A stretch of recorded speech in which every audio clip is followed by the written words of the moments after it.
Good morning. We're learning as a schus for Shlema, for Ilan Chaya Basarach, and for Basia and Bas Chaya. We are on Daf Kuf Zayin Amid Aleph, 7 lines from the bottom.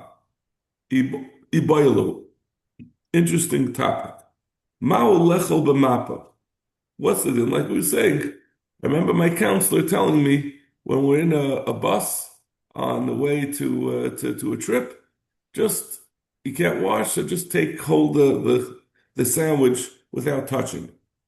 So what's the din? Are you allowed to do that? Right? We had said that the reason why we do Netilas Yadayim before eating bread is it's a kanas chachamim that we want kehanim ultimately to not touch their truma with unclean hands. That they got some lechluch, they got some shmutz on them, and then you'll have to throw out the truma. So in Masakin, everyone should wash their hands before eating any bread, and that will include the kehan. But if you're not touching the bread, that seems to obviate the need for this takana. So what's the din? Do we say that the takanas chachamim applies regardless of whether the svara is relevant, or do we say no? It's only when you're touching the bread, not when you're using something to hold it, using a handkerchief to hold it. Do are we chayish that? So the Gemara seems to assume the issue is not like that they have to lay plug on the takanas chachamim. It's more, are we chayish that a person will? This clearly does not seem to fit into the takana, but was still chayshish that you might come to touch it, even though you're using a mappa. If it starts to fall or you need to grab it better, you'll touch it even directly, not just through the map. Toshma. And this is not a gzera and a gzera, right? Because it's not a No, gzera. it's part of what the original gzera is, yeah. Toshma. This is talking about how Rabbi Tzadok really, this is a Mishnah, a Gemara. Where is it? In Sukkah. In Yuma and Sukkah. Talking about how he was noyig on Sukkahs, Lagabi eating. Talking about whether you could eat something outside of the Sukkah that wasn't a full meal. It says, when they used to give to Tzadok, Eichel Pachas Mikabeya, he would eat less than a Kabeya, Noigle B'mapa, but Eichel Chutz L'Sukkah.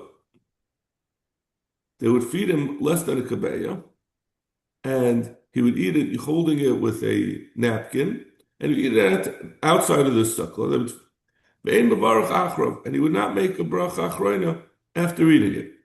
3 separate things we say about it. First of all, he would eat it with a mappa without washing his hands, and he would eat it outside of the sukkah since it was less than a beya.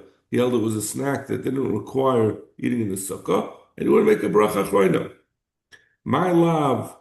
But it's mashma hakabeya by netilas yadayim. It's mashma that all these things were facilitated by the fact that it was less than a kabeya. Since it was less than a kabeya, it didn't require washing. But more than a kabeya would need netilas yadayim. So no, that's not right. Dilma hakabeya by sukkah by bracha. We're just talking about lagabi not eating in the sukkah and not eating a bracha achrayna. But ein chanami possibly the tzaddik would say that. Even more than a kabeh, the mappa helped no matter the size of what he was eating.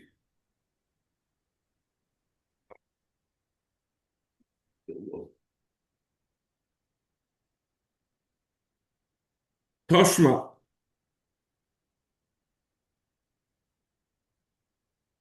The Shmuel, Ashtechei l'Rav. Shmuel found Rav the ka'achal b'mappa. He was eating bread using a napkin. Amalei. Excuse me for a second. I just pulled the muscle. I was leaning over to adjust my seat. This is now not facing me. So he said to him, Avdin Kedin, is this taka what we do, that we eat bread using a napkin? Amalei daitik saralei. He said, no, I washed my hands. I just was not comfortable. He was eating a messy burger with pieces falling out of it. So he said, I'm only comfortable eating with a napkin. because I didn't want to get my hands dirty, but it wasn't, I had already washed my hands. Kisol Rav Zera, Ashkechinu Rav Ami Rav Asi, Achli, Bebaloi Chamosis. The founder of Ami and Rav Asi, that they were using these worn out flasks like they use them as napkins to hold their bread while they were eating that. Amar Trey Gavri Ravari Kavasaichu Litu B'Deravu Shmuel. He said Rav and Shmuel had both agreed before that you're not allowed to eat by using a mappa. So why would you, Ravami and Ravasi, not paskin? Why would you not follow the psak of Rav and Shmuel? Hadaiti Katsara Kama. He said, how could you be chaylik on Rav and Shmuel? Because ultimately, Shmuel had said that the reason why he was eating with the mappa was not to avoid making the bracha, to wash his hands, I'm sorry, but it was, because of fastidiousness. So he obviously holds that you do have to wash your hands. It doesn't help to eat with the mappa. So Gemara, Ishtamitza Hada Amar Rav Tachlifa Bar Avimi Amar Shmuel. Rav Tachlifa Bar Avimi says b'shem Shmuel, Hitiru mappa la'ichlei truma v'lo hitiru mappa la'ichlei taris. He says even if you say that you're not allowed to eat bread as a general rule without washing your hands by using something else, that's only for Chullin being eaten by non-Kehanim.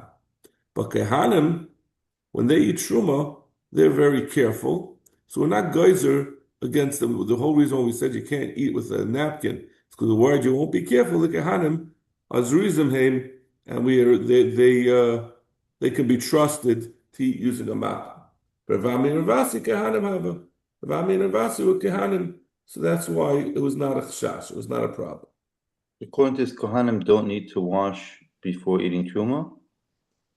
Well, first of all, it sounds like it's saying not just truma, even chulin, but they can hold it as long as they don't touch the food. They have to use a mappa. So the Gzeira of mappa. So if the Kohanim themselves don't need to, then what's the whole? I don't understand now the Gzeira. We're worried that non-Kohanim are going to touch truma. No, the Gzeira is you have to do netilas yadayim. Yeah. The Kohanim are chashush that if they were to not wash their hands, they could have touched something beforehand, and it would passel it. So they have to be careful not to touch it without washing their hands. But we give the Kohanim one extra option that they could hold it with a napkin, even though by a non-Kohen, we're chayshish that he'll come to touch it nevertheless, even when he's holding with a napkin. That Gzeira doesn't exist by a Kohen. But the basic Gzeira is still there, that they have to wash their hands or use a mappa. Yeah. It's a machlokes actually, Rishonim. It's a machlokes in like one place Taisa says that the Kehanim can only eat truma without touching, and that's what they were eating, actual truma. And the other shita is that it's even on chulin. It's not clear what the case is exactly, how far this heter for Kehanim goes. Ibaylu oichel machmas machin. If someone is being fed food, he's not touching the food at all. So it's not a gzeira of shem and naga like with a mappa, because he's not touching it at all. Someone else is placing the food in his mouth. In that case, does he need netilas yadayim? Does the person eating, right? We can't imagine eating bread without washing our hands, but is it a function of touching the food, or is it a function of eating the food? Tashma, Rav Huna bar Schara have a koi kamei de Rav Hamnuna. Rav Huna bar Schara was standing in front of Rav Huna, and he was serving him. Balam le umtza, he cooked for him a piece of meat, va'achal, and he fed it him. Amalei, and he said to him, Ilav the Rav Hamnuna, if you're not the chashuv of Rav Hamnuna, I would not be able to feed you. What was the problem with feeding? In my time, Allah mishum desire naga. Is it not because he was saying that you, Rav Huna, um, will be careful to not touch the food with your hands? Weistais, that as long as the person who's being fed doesn't touch it, it's you don't have to wash your hands. There's no inherent chiyuv of someone who's eating bread to wash their hands. It's only because of a chash, a practical chash of maybe he'll touch it. As long as he doesn't touch it, it's okay. And for the Gemara, the zar is kadam umashi yadim ikar. What he meant to say is, you Rav Amnuna, I could feed to you without making sure you wash your hands, because I know you wash your hands beforehand before eating, and maybe you are required to do netilas yadayim for bread, even if you're not touching the food, just because you're eating it. So Rav Amnuna's zahiris was in making sure to wash his hands. Tashma, the Amr of Zera Amarav. Litin Adam Prusul Teich Piv Shel Shamash. I did not see an explanation of why someone would have such a Yetzirah to put food into the mouth of a shamash. But it says a person should not place food into the mouth of his attendant. Maybe his hands are full, so he can't eat. He's busy working. So the way they would feed him is they'd literally put it into his mouth. Unless you know that he washed his hands, because he's not allowed to eat without washing. He's not allowed to eat the bread without washing his hands. Another separate thing, a shamash, as he gets a kais of yayin, he doesn't know if he's going to be provided with more yayin. That's like a luxury. So since he doesn't know, he has to make a new bracha. He's mesich das between each kais. But as far as the bread is concerned, he need not make a separate bracha for each piece of bread he's given. Rabbi Yochanan says the shamash does have to make a separate bracha on each piece of bread.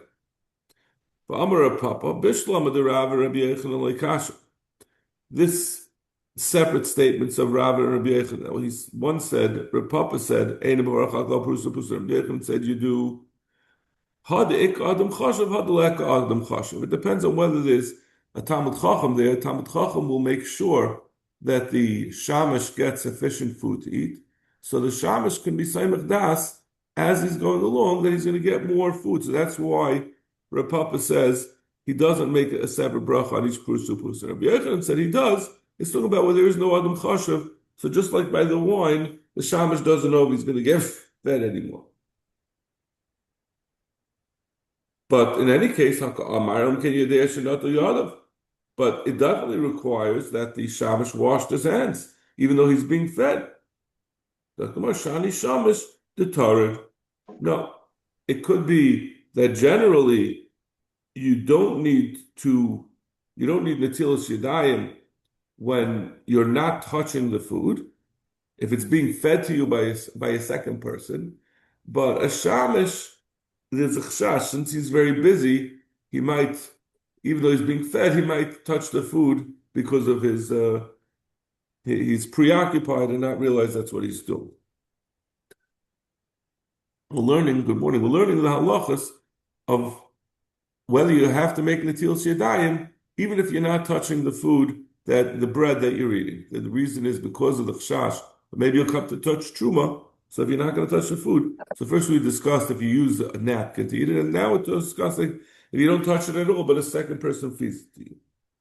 Tan Rabban, li'it adam prusa l'shamash bein she'hakois biyadai, bein she'hakois biyadai shel ba'al habayis. Person should not give a person who's a guest at the meal should not feed the shamash, whether the kais, the person drinking from it, is in his hand, or whether the balabais is holding the kais. Sheba ya'ara davar kilkula besuda. You had this lashon before. It means we're worried about that maybe he'll come to choke. It means it sounds like a very very unpleasant balabais that he gets so upset from seeing someone feeding his gabbai, the waiter, and he'll cause him to choke. So Vashamish leinotel yadav also litim prusel piv. And additionally, a shamish that didn't wash his hands, a guest cannot put food into his mouth, even if they're not drinking. So this seems to be a very good raya to the rule that you can't. This brisa seems to prove the rule that you cannot eat even if someone else is the one who's feeding. You still need netilas yadayim. Now the Gemara gives another question. Iboyalhu ma'achal tzarich netilas yadayim or ein tzarich. Right, the rule of washing your hands on bread is a takana because of truma, that you shouldn't touch truma. So the problem is touching the food. We don't want you to touch bread, so therefore Kehanim won't come to touch truma with dirty hands. So the question is, if someone feeds someone else, he's touching the food. Does that require a netilas yadayim for touching food, even though you're not eating it? Toshna, the Tani Debei Menashe, Rabbi Shimon Gamliel Aimer, Isha Medicha Yada Achas B'mayim, when it says passive no cotton. On Yom Kippur, we're not allowed to wash our hands, but she has to feed her son. She has to give him food to eat. So what should she do? She should wash one hand and use that hand to feed the b'na cotton. Amru Lav Shami Hazaken, and on the same note, they said about Shami Hazaken, he didn't want to do even this. So he wasn't giving food to his kid. Because and the Chacham, the other Chachamim made a takana on him that he should wash both hands. So Vaistais, that a person is required to wash his hands. Otherwise, why can't you just feed it to the tinnik, to the child, without hand washing? Not washing your hands on your kippur is a deraisa, why could you be over on that in order to feed the tinnik? It must be that you are required. Amar Abaya, Hashar Mishum Shivta. Abaya says, no, that is because of a separate thing. It's not the din of netilas yadayim before bread. There's a separate din of netilas yadayim that we do when we wake up in the morning. Because of shifta, which Rashi describes, there's a certain ruach ra that's damaging, that goes on a person's hands. So he was clearing about Beis Shammai didn't want to wash his hands, didn't want to feed the child, because then he would just have. It's not you're not required to wash your hands for netilas yadayim if you're just the one feeding. But he was concerned that he would do damage to the child because of the ruach ra, so therefore he refused to do so. And the Chamu Misakin, even so, you have to wash your hands. That's a sufficient reason. Tashma, Davur de Shmuel, the father of Shmuel, Ashkechel Shmuel de Kabachi. He found that he was crying. Amle Amai Kabachas. So his father asked him, Shmuel, why are you crying? He was a child. He said, the Machin Rabbi. He said, because my Rebbe hit me. Or he chastised me. Amai. So Shmuel's father asked him, why did he get hit? He says, because his Rebbe hit him because he fed the Rebbe's son. Shmuel fed the Rebbe's son, and he didn't wash his hands. So Shmuel asked him, why didn't you wash his hands? Why did you wash? He thought that he meant that he didn't wash the hands of the child who he was feeding. Amalei, who achav anamashino. He said, it's not that he got angry at me for not washing the child's hands. He got angry at me that I didn't wash my hands before feeding the child. So this Rebbe felt that you are mechayiv. There is a din netilas yadayim on the one who's feeding. Amalei.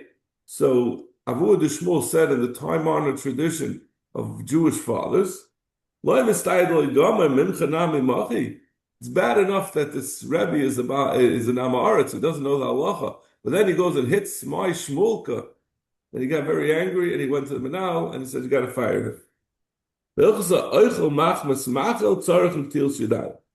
That someone who is being fed does have to wash his hands. The first question, like we see from Avu de Shmuel, the one who is feeding does not need Natil Sidayim to get rid of the because of the Takaris Chacham. Zok the Mishnah. A person can roll up together his meat and his cheese in a single cloth, as long as they're not touching each other. Two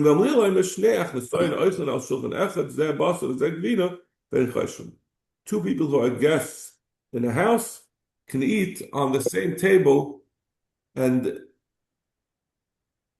it's not a problem. So the first thing we're asked about the first thing, they could bind up together basa v'chala. We said that, but they can't be touching. What's the problem with two cold things touching? The din of the pasuk says,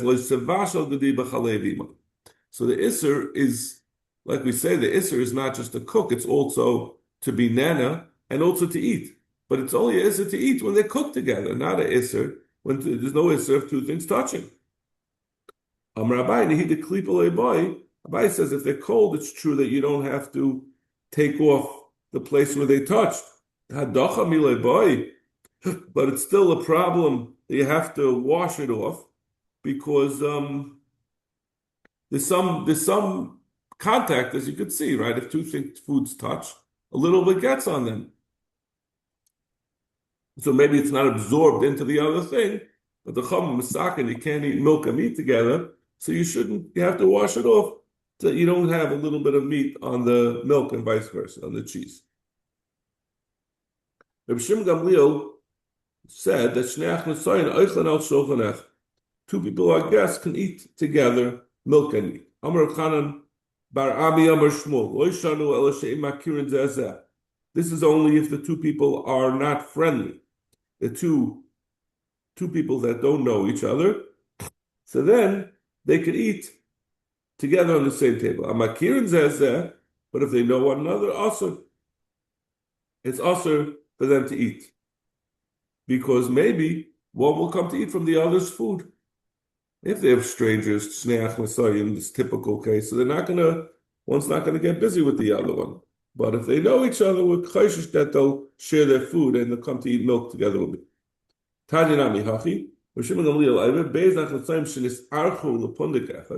Two guests that came to the same inn, one came from the north, one came from the south,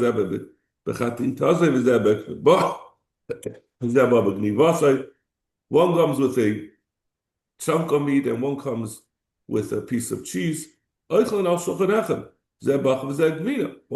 eat on the same table meat and milk, meat and cheese, and there's no chash that they'll come to eat their foods together. We only ask a little bit tfisa achas. We only ask her if they're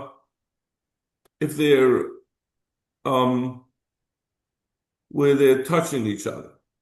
That's what the understanding is, right? Like the way we understood it, where they're in one package together, they're mamish together. In fact, the Gemara, tfisa achas akadaitach. Where do we come to tfisa achas? If we're talking about tfisa achas, we said in the Mishnah that you're going to need hadacha. It's not if they're not allowed to be touching each other in tfisa achas. So what do we have to tell you this din that it's also a tfisa achas? It's like more elike ain't tfisa achas. What it means to say is if there's no hecker, there's nothing showing that they're eating separately on the table. They have different placemats, or they have a simon. So that's what's awesome. But as long as they have some kind of simon, they could eat together. Amalei Rav Yema bar Shammai labai Shnei achen umakpidin zel zeh ma'al. We said that two people that are unrelated can both eat in together milk, meat, gavina, and basar. What if you have two brothers? They obviously know each other, but they don't get along. Can they eat meat and cheese together? We know since they're fighting, they're not going to share their food. Amalei yomer kol ashrikin asurin ashrikin baitus mutara.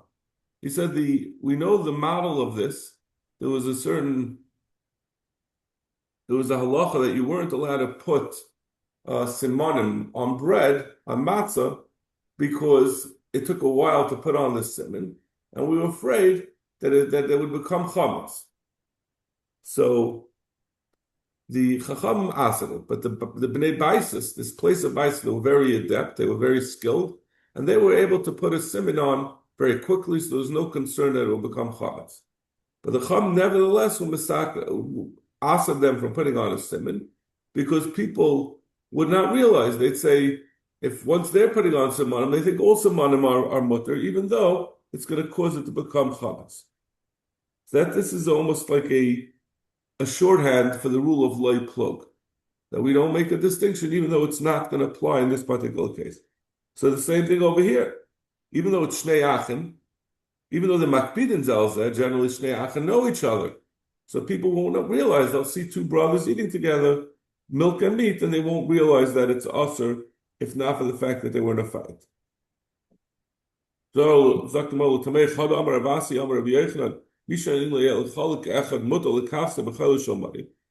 who only has one covering, one shirt, is allowed to wash on Cholamayid. The Chama Masakin, you're not allowed to do laundry on Cholamayid, so that you won't, to make sure that you'll do it before Yom Tov or covered Yom Tov. So, how could Ravasi say that if you only have one thing, that you're allowed to do it? It's because you're going to anyway have to wash it. It's not going to last through the whole Yom Tov.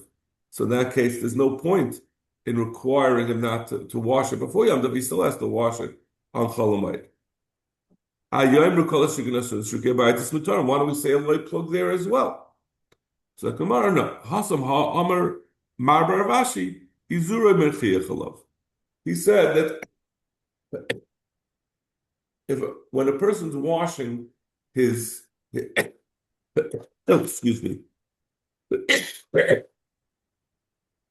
When the person's washing his chaluk, his shirt, in the river, and someone sees him watching it, it will immediately be evident that he only has one shirt.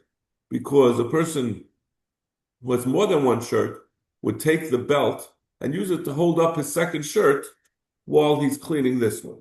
But the guy who only has one shirt, there's no point in keeping the belt on him. It's not holding anything there. So he goes and he washes, he puts on a robe, and he goes and he washes the shirt with the belt.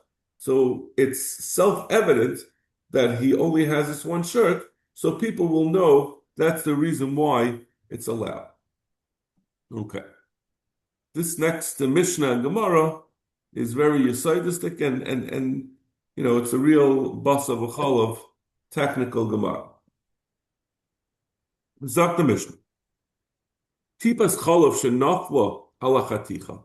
If you have a drop of milk that fell on a piece of meat, and Rashi explains this piece of meat is not in a soup. It's not inside of the roast. It's sticking up out of the roast. So when the challah fell, it only fell on that piece of meat. It didn't fall into the larger combination. Machlekes other Rishonim say it was literally separate from the rest of the soup, and then the chaticha was put into it later after the milk fell on it. So we say im yeshba b'noisen tam ba'oisa chaticha. If the milk is if there's enough milk that it's more than 1/60th of the size of that piece of meat, asa. It's asa. The Gemara, Rashi says that piece of meat is asa, but the Gemara is going to really clear. Does it mean the whole the whole combination, the whole stew is asr, or does it just mean that that piece of meat is asr? However, so that's the first din. If you drop it in and it gets absorbed into that piece, we're saying that if it's a nice and tam, it will asr that piece of meat. Near a sekadero, if as soon as the drop of milk fell on that piece of meat in the stew, it's not inside of the stew. But before it had a chance to get absorbed into that piece of meat, the person stirred it. So the milk got mixed in, not just with that piece of meat, but with the entire stew. Awesome. Then we don't judge it on whether that specific meat has enough, the milk has enough tam to be nice and tam. It's 1/60th of that piece of meat. It has to be more than 1/60th of the entire stew.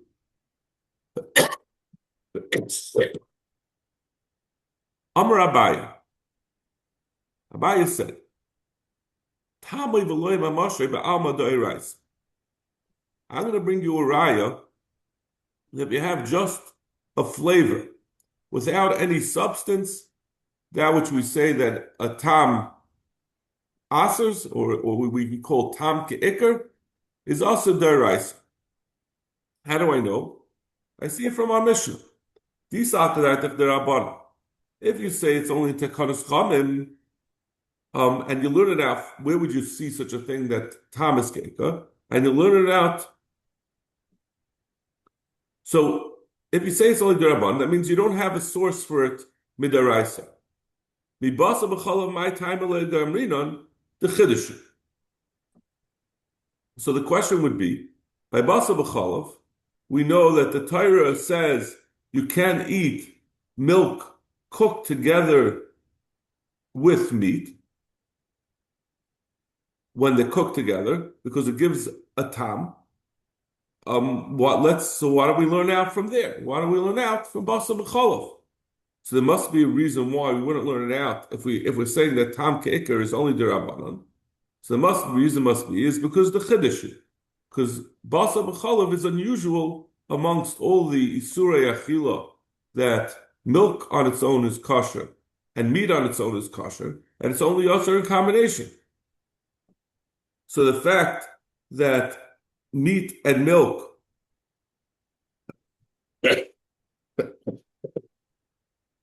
is usher. Now, I guess I should back up a little bit. The issue of meat and milk is one that's dependent on cooking. The Torah says,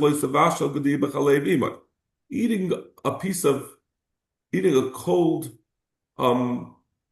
steak and cheese sandwich is not asr midaraisa.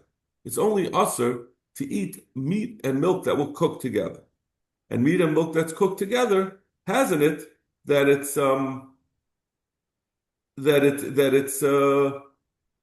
because it's nice and tam. So why wouldn't we learn out from there midaraisa? So you must, if you hold it's not deraisa, it must be because you say that the meat and milk is a unique type of isser, like we said, because each one is mutter on its own, and that's the reason why you can't learn from it. So frakter, if that's the case, in chiddushu, afagav the lekanais and tam nami. Then why does our Mishnah say that the milk has to be nice and tam into the meat? If the Torah said you can't cook them together, so it's a unique circumstance. If you're saying it's a chiddush, it's not working with the general rules of taruvas. So why do you need that it's nice and tam? Even though we said before we learned the dinim of nice and tam from the zroya of an animal that we said it comes out to 60, 160, or 1 in 100, whatever the case may be. That tells you that anything more than the nice and tam is going to be bottle. But the Torah said you have to cook. If you cook the two things together, milk and meat together, it's asr. But it's a chiddush, so you can't apply the heterim of the rest of the Torah. But we see in our Mishnah, it's not the case. We say the piece of meat only becomes asr if the milk was nice and tam. If it's a chiddush, that wouldn't be the case.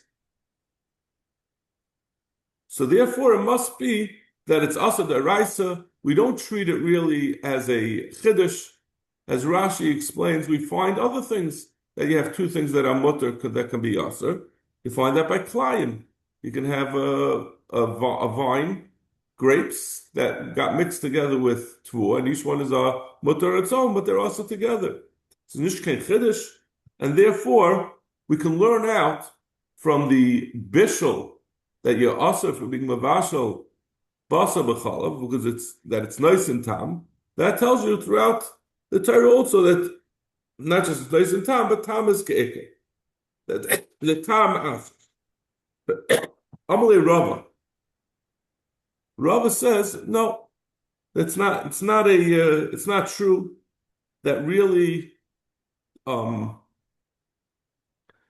that it is a chiddush, and you wouldn't you can't learn out that tam is ke'ikar, or that the way the Gemara says it, that tamay v'loy that tamay v'loy mamash is also midaraisa. But even though it's true that it's a chiddush, even though it could be a chiddush, then why do we say in the Mishnah that it has to be nice and tam? So the answer is because that's the way the Torah was geyser. The Torah was geyser the isser of milk and meat derech bishul. That if you do a bishul, so that that teaches us that it has to be a nice and tam. From the fact that the Torah says also to be mavashal, the two of them together, what does bishul do? Bishul gives over a tam. So the Torah is referencing in the isser itself a requirement of tam. So that's how our Mishnah knows. It's not because we learn it out from the din of the Zraya that of the Nazir, but it's inherent in the din of bishul of basa b'chalav that has to be nice and tam. Amar Rav, kiven shenasan tam b'chaticha ticha atzma nasan avelo eseres kol hachaticha kula mipnei shehein mina. We said that if a piece, the Mishnah had said that if a tipas chalav fell on a piece of meat that was not fully submerged in the stew, so we said that it asos. So it wasn't clear in the Mishnah what does it mean that that piece of meat becomes aser, or does it mean the whole stew becomes aser? So Rav says, like the din we said of chaticha nas and avela, that original piece does become aser, but then it becomes a nevela, and even though that tipas chalav is not enough to be nice and tam in the entire thing, but it was nice and tam in the first piece of meat, and then that piece of meat asers all the other pieces of meat because of the din of Rabbi Yehuda of min b'mina is loy batal, so it's going to aser the entire stew. Amalei mazutra breder mari l'Ravina michti. Rav kaman amal shmaitze Rabbi Yehuda dam min b'mina lebatal. Rav's svara is depend on min b'mina lebatal. Lema tligi ad Rav dam Rav kusavra Rabbi Yehuda kolshu min b'mina b'davar acha solkul mishe'ena v'she'ena mina Rabba lavu mavat. We had said that this din of min b'mina is lebatal is only when it's just min b'mina. But if you have other objects involved, if you have a third neutral thing, then we don't look at the min b'minai, we disregard the min b'minai, and we just look at the original isser and use that to determine whether it's batal or not. You'd be correct, we're talking about in a thin soup. We're talking about like in a chullin or a stew, where everything is considered to be one min. The piece of meat together with the thick stew is all pieces of meat essentially. So therefore, it's not min b'minai b'davar acha, but just min b'minai, and that's why it's not one. Okay, we're gonna have to stop over here. I'm sorry, I didn't realize how late it was. Thank you so much. Have a Have a great good Shabbos. Shabbos.